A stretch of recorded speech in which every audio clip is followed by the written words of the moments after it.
With match day 2 only a few days away, it's time to take a look at my current transfer plans. The original plan was to use my wildcard, and I still plan on doing so, but there definitely is an argument for me maybe just to use 2 free transfers, and we're going to discuss all of that in today's video. As always, make sure to drop a like on the video, and of course, smash that subscribe button for daily Euro Fantasy content.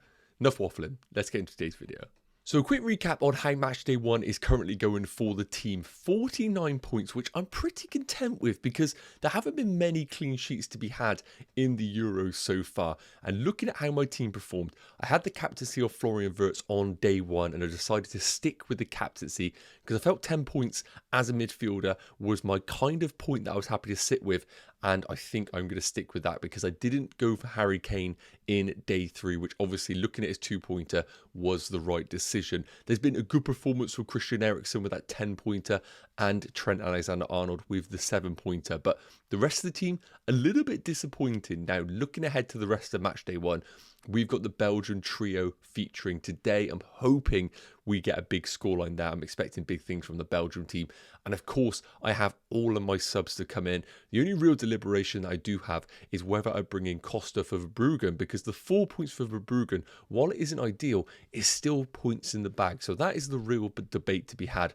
But of course, Cristiano Ronaldo will be coming in for Harry Kane unless Lukaku scores less than 2 points. And my subs will manually be changing the formation. So for example, Fernandes will be coming in for Frimpong, and no doubt, I can never pronounce his name, but Georgia's midfielder will also be coming into the team, most likely at the expense of DeMarco if he doesn't actually have anyone else that scores less than him. And that will probably shift my team to a 3-5-2 formation. So that is the current way the team's featuring. Pretty happy with the start, sticking with Wirtz for the captaincy, even though Lukaku is tempting. But the big debate we now have is going into match day 2, which of course is only a few days away. What do I do with this team? Do I continue to be aggressive and pull the trigger on my wildcard, or can 2 free transfers actually be the right route for my team? So taking a look at the fixtures for match day 2, and as I mentioned, my current strip strategy is to use the wildcard in match day 2 and the limitless in match day 3. So essentially getting 3 free hits in a row. But it is worth noting, whatever chip strategy you're on, I do think using the limitless chip in match day 3 is the best use. The reason being is, it's like the free hit in FPL where you get a whole new team for 1 week, but the following game week, it will revert back to your original squad. And that's a big issue in the knockout phases, because if you were to then use your limitless chip in the quarterfinals, your team will then revert back to the round of 16 team. And there could be so many teams knocked out by then. You're going to be in a deep trouble. So match day 3 is 100% of the time you should use your limitless chip if you're not using it in this game week, basically. So we're all kind of looking at these fixtures as a 1-week punt in our teams. And when I look at these, obviously we still have teams to play like France, for example, like Belgium, Portugal, but I think we know that they're going to be established teams that we all want to target regardless, unless there is a big surprise. So looking at these fixtures in isolation, the ones that jump out are actually all 3 on Wednesday. I think Croatia are great players to invest in. I think Germany are good players to invest in, even though Hungary are an okay team. And I think Switzerland are good investments against what was a woeful Scotland team. We could see a little bit of a rejuvenation from Scotland after such a bad performance, but I think Switzerland are an established enough team to know that they are a pretty safe bet when you bring assets into your team. Now, looking at Thursday, I don't really see any investments here. I think Denmark are a good enough team to cause problems for England, both offensively and defensively. So I think you could have a piece of that England attack, but outside of that, I don't really feel like you're that inclined to bring in an England player. And although Spain looked very impressive, we also saw them concede a lot of chances. So I don't see Spain being good defensively. And from an offensive perspective, I just don't really know which one to go for, because Italy are no doubt going to be more defensively resolute than what we saw from for their previous opponents in Croatia. Looking at Friday, I think Ukraine could be a good investment if we do see good things from them. Poland, Austria, not a very good investment. And also Netherlands, France. I don't really see much value in that game, but I think what I saw from Netherlands was enough chances conceded to think Kylian Mbappe is still a good investment in that French team. And finally, on Saturday, the only real games that stand out for me is going to be Portugal, depending on what we see, and Belgium with that great fixture against Romania. So There are definitely some games that stand out, but it is worth noting, I wouldn't say it is the most incredible game week to be chasing with a chip like a wildcard, which I'm currently planning. So let's move on to my transfer plans and why using a wildcard might not actually be the best use for my team. So take a look at my team ahead of match day 2, and we really need to kind of deep dive here to think about which players would be in a wildcard regardless, and which players are a problem in this side. So take a look at the goalkeepers first and foremost. Verbruggen and Costa, not ideal, but remember, we only need to play one goalkeeper. So Verbruggen proved that he can rack up the saves in that Netherlands team, but I would expect him to concede against France. But same principle, I also think I've got one of the best goalkeepers in Costa. So if Verbruggen doesn't deliver a monster haul against France, I'm more than comfortable just bringing Costa in and hoping he does pick up a clean sheet. So I'm not really that fussed about the goalkeepers in this team. Moving into the defenders, I think Trent is a little bit of a risk. I don't think he had the best game in midfield, but if he was to start again against Denmark in midfield, he suddenly becomes a very, very good defender for this England team. So I think he's good. Mittelstadt is fantastic against Hungary. He was really, really offensive and unlucky not to get a clean sheet. And the same applies to DiMarco. Even though DiMarco, of course, has a tricky game against Spain, anybody that watched that Italy game will know that he was incredibly offensive on most corners and really an amazing value pick at 5 million. So while he's not ideal, I also don't think he's a desperate transfer out of this team. Now look at the other two.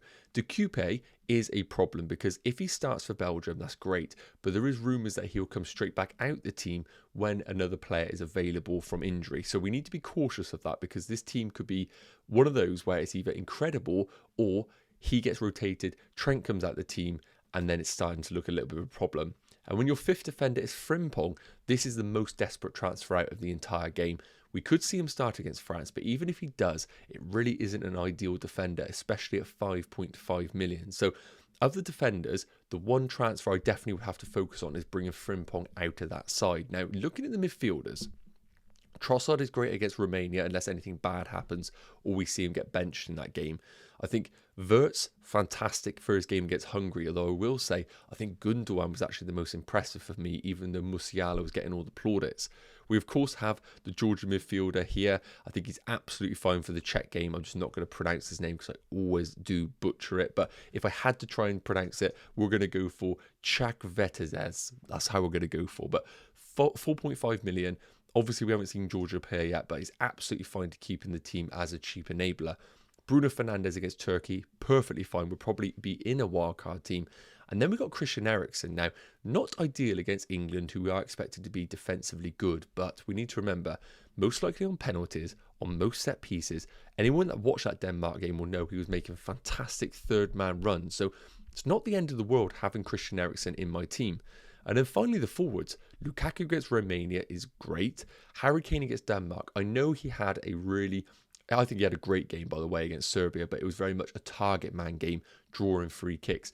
I think with Denmark being less direct than what we saw of that of Serbia, even though they do play a very similar system with Højlund and Wind up top, I do think Kane is going to have more joy against this Denmark team.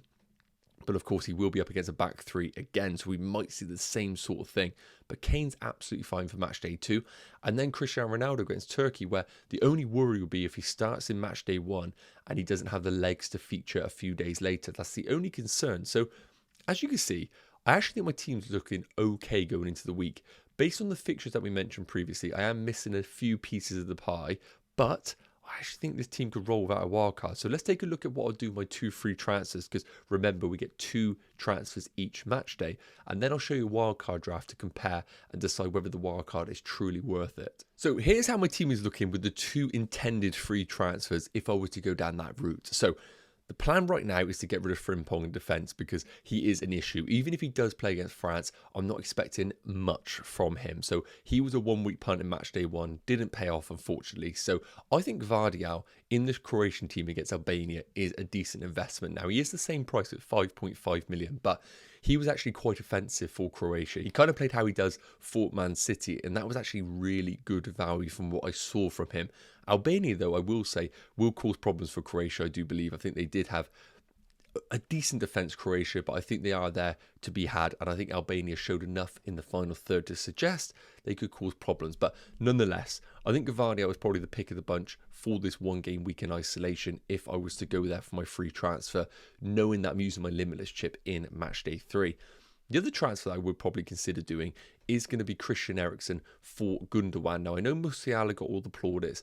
I know Wirtz was fantastic. But for me, I felt Gundogan was really unlucky not to get a monster haul. He is so intelligent in that number 10, making shadow runs to open up the play for others. But he was making those brilliant third-man runs into the box. We saw that with Kimmich's pass, where the penalty, where he got the injury. So I actually think Gundogan at 7 million is a brilliant investment to go in on that Germany attack. I know Hungary are going to be a different beast to that of Scotland, but Hungary conceded 3 goals against Switzerland, and Germany under Nagelsmann are really, really offensive. And I do think they're going to be one of the better attacks in this tournament. So I want a piece of that again. I think Gundogan is the best at 7 million.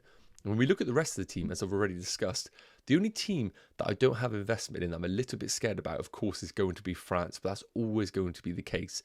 I could take a points hit or focus my move on maybe doing Mbappe in, but that would require me either just doing Harry Kane to Mbappe or upgrading Cristiano Ronaldo to Mbappe, which would mean me freeing up 1 million in this team.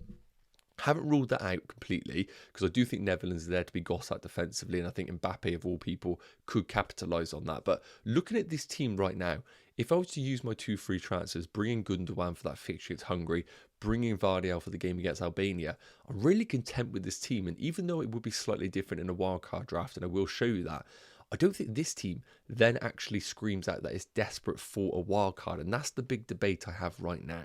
So if I was to wildcard in match day 2, this is how it would roughly look. And again, it is worth noting we still have 2 days worth of games in match day 1 where things could change due to injuries and rotation. But this is roughly what we're going for. So Lunin and Sommer combination in goal, 4.5 million for Lunin, 5 million for Sommer. I think Lunin's game against Slovakia is perfectly fine, but again, we will get a bit more information from that Ukraine game, which is featuring today, and Sommer against that Scotland team who was so woeful against Germany. Now again, I am expecting a bit of a reaction for Scotland, but nonetheless, I do think Sommer is a good investment in that Switzerland defence who are pretty established.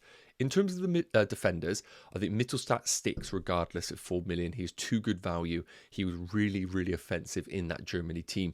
Now, comparing it to my previous squad, I've gone for Wout Faes just because he's 4 million in that team to get a piece of that defence against Romania. But again, if De Cupier does play in match day 1 and suggests that he could be in match day 2, there's no argument for me that he is a better pick than Wout Faes. But the rest of the defence, Fabian Schär for that double up against Scotland, I think he's really good value at his price point. Cancelo for a piece of that Portuguese defence, and again, if he does play in match day 1 as a right wing back, that makes him almost impossible to ignore in a wildcard team. And then Gvardiol, which I've spoken about before, I think he's good value at 5.5 against this Albanian defence. Now, moving into midfield, the players here that I really couldn't get to if I didn't wildcard. Kevin De Bruyne. I currently have Leandro Trossard in my team, and he may well be a better pick than De Bruyne, but I also think De Bruyne is the talisman in this Belgium team, and I really want to see more from Trossard than De Bruyne in today's game, because if De Bruyne is on fire, I almost would be tempted to hit the wildcard just to bring him in alone. Gundogan would probably be in. Again, I think Musiala is fantastic. I think Wirtz is fantastic. But I saw enough from Gundogan in that first game to think it's 7 million. He's still the play in this game. Bukayo Saka, as you can see in this team, spoiler alert, no Harry Kane. And I know Jude Bellingham got the plaudits, but I still think Bukayo Saka offers great value at 8.5 million. So he is in the team right now. Bashir, I believe it's pronounced, obviously had a fantastic match day 1 with the highest scorers, and again a piece of that Switzerland attack who scored 3 goals, only a midfielder, super cheap at 5 million. He is looking like brilliant value and a perfect example of why we sometimes don't know all the players going into match day 1, and using a wildcard in match day 2 means we can bring in these sorts of players. Again, he could be a free transfer for my team if I didn't want to use the wildcard, and then I think it'd be hard not to have Bruno Fernandes in a wildcard team. Finally, the front 3. Lukaku against Romania. Unless we see something from Romania or negatively of Belgium, he would be in a wildcard team. Kylian Mbappe. I think this Netherlands team, even though they have great defenders like Van Dijk, like Ake, for example, I still think there was chances to be had in that defence. And I think Mbappe will definitely get opportunities against them, especially down that right. Netherlands is right. obviously France's left-hand side. And Kai Havertz, to finish things off, saw good things from him. Being more of a link-up man, a build-up merchant, but I still think he's going to get chances in this Germany team and a great fixture against Hungary. So this is how a wildcard team will look at the time of recording for match day 2. And based on this, there are a few key men that I cannot get to. For example, Kevin De Bruyne and Kylian Mbappe. But based on my team with 2 free transfers getting to, I do think to myself, unless Belgium look phenomenal and France look unstoppable, I actually might be inclined just to use my 2 free transfers, play the limitless chip in match day 3, and then save my wildcard for match day 5. However, the team that I picked in match day 1 does have some risks in it, like Frimpong, like Trent, for example. So wildcard is going to be my current preference, but I'm not activating it just yet. Yes, guys, that's going to wrap up today's match day 2 transfer plan video. As you can see, I'm still deliberating what to do with my team, whether to wildcard or just use 2 free transfers. But of course, I will be updating you with my future videos. So if you haven't already, make sure you do drop a like on the video. And of course, smash that subscribe button for daily Euro Fantasy content. If you have any questions, do not hesitate to put them in the comment section. I'll be sure to answer every single one. Have an amazing day and I'll see you very soon. Take care. Cheers.